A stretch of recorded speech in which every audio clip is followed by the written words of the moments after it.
অনেক দিন আগে হিমু নামে এক পরিশ্রমী যুবক ছিল। হিমু দুটো কলস দিয়ে নদী থেকে পানি নিয়ে যেত তার ঘরের কাজের জন্য। দুটো কলসের একটি কলস ছিল ফুটো, অন্য কলসটি ছিল একদম ঠিক।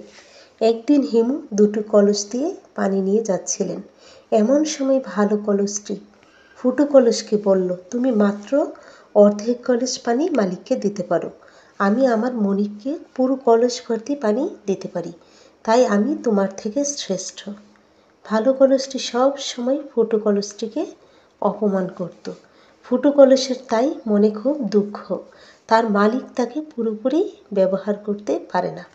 একদিন হিমু নদী থেকে পানি আনার সময় ফুটো কলস হিমুকে বলল, তুমি আমাকে বদল করে একটি নতুন কলস নিয়ে আসো। হিমু ফুটো কলসকে জিজ্ঞাসা করল, কিন্তু কেন? ফুটো কলস, তুমি আমাকে পুরোপুরি ব্যবহার করতে পারো না, মাত্র অর্ধেক কলস পানি তুমি আমার থেকে নিতে পারো। হিমু ফুটো কলসের দুঃখ বুঝতে পারল। হিমু ফুটো কলসকে বলল, তুমি রাস্তার পাশে তাকিয়ে দেখো, ফুলগুলো কত সুন্দর, তুমি প্রতিদিন ফুল গাছগুলোকে পানি দাও, তাই রাস্তাটা এত সুন্দর।